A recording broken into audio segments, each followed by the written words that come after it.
ناظم اصلاح معاشرہ جن کا ابھی آپ نے خطاب سنا، حضرت مولانا سید اظہر مدنی دامت برکاتہم بھی موجود ہیں۔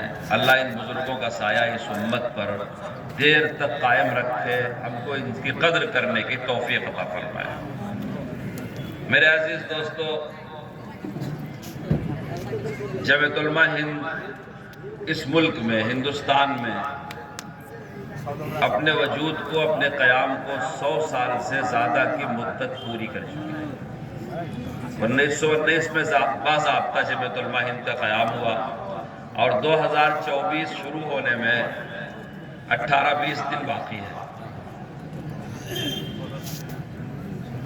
100 سال سے زیادہ کی اس مدت میں جمعیت علماء نے جو کچھ کیا، اس سے آپ کے لوگ، ملک کے لوگ اور ہم لوگوں سے زیادہ وہ لوگ جن کو اس ملک میں اسلام کا وجود کھٹکتا ہے، مسلمانوں کا وجود کھٹکتا ہے، جن کی ذہنیت اسلام اور مسلمانوں کے لیے اچھی نہیں ہے، وہ شاید ہم سے اور آپ سے زیادہ جمعیت علماء ہند کو سمجھتے ہیں، اس کی پالیسیوں کو سمجھتے ہیں، اس کے کام کو سمجھتے ہیں۔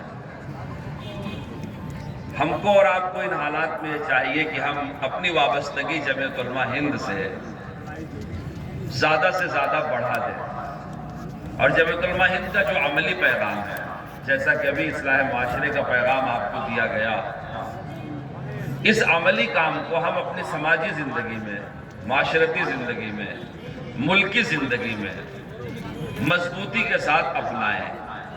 میری بات حضرات علماء کرام کے سمجھ میں بخوبی آ رہی ہوگی۔ میں ان سے جو کہنا چاہتا ہوں وہ کچھ اس طرح سے عرض کرتا ہوں۔ مفتی شہاب الدین صاحب، میں نے عرض کیا ہے، ستم سہنا، ستم کو بھولنا ہم کو بھی آتا ہے۔ ستم سہنا، ستم کو بھولنا ہم کو بھی آتا ہے۔ کسی ظالم کے دل کو جیتنا ہم کو بھی آتا ہے۔ میری خاموشیوں سے تو کہیں دھوکہ نہ کھا جانا، محبت کی فضا میں بولنا ہم کو بھی آتا ہے۔ نہ کر تو تنگ دامانی کا شکوہ بار بار، فلک پر برق بن کر کودنا ہم کو بھی آتا ہے۔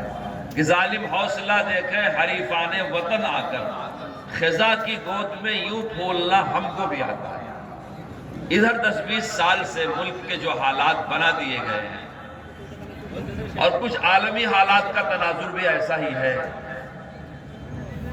کہ دین اور دینیات پر پابندیاں لگائی جا رہی ہیں۔ کسی ملک میں قرآن شریف کو جلایا جا رہا ہے، کہیں برقعے پر پابندی لگائی جا رہی ہے۔ یعنی جس کے بس میں جو ہے وہ مسلمانوں کے خلاف اپنا ہر حربہ استعمال کرنے کے لیے تیار ہے، بلکہ استعمال کر بھی رہا ہے۔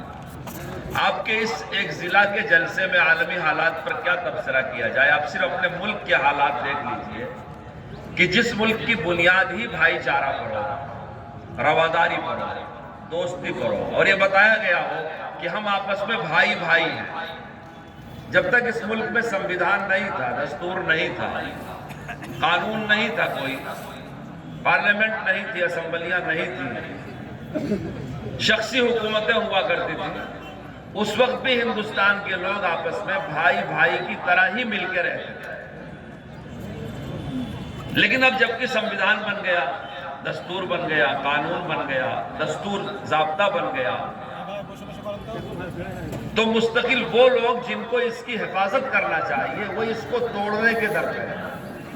ہمارا ملک دنیا کی بہت بڑی جمہوریہ ہے، لوکتنتر ہے، دنیا کا بہت بڑا سیکولر اسٹیٹ ہے۔ ہم پہلے بھی سیکولر تھے، خالی آج ہی نہیں کہ جب سمویدھان بنا 1950 میں اس کے بعد ہندوستان سیکولر ہو گیا، نہیں۔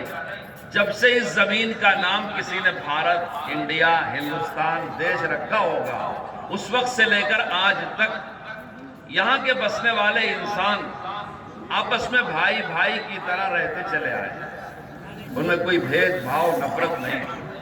لیکن اب جان بوجھ کر کے کچھ سیاسی مقاصد حاصل کرنے کے لیے مختلف ناموں سے ایک دوسرے کو لڑایا جا رہا ہے۔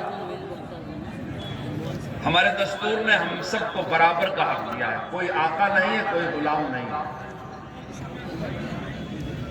کوئی بڑا نہیں ہے، کوئی چھوٹا نہیں ہے۔ جمعیت علماء کی اسٹیج سے بار بار جو یہ بات کہی جاتی ہے کہ جمعیت علماء خالص مذہبی، دینی، غیر سیاسی جماعت ہے، اس کا یہ مطلب ہے کہ جمعیت علماء کو اسمبلی، پارلیمنٹ، گرام پنچایت، نگر پالیکا، نگر مہا پالیکا وغیرہ کے الیکشن سے کوئی تعلق نہیں۔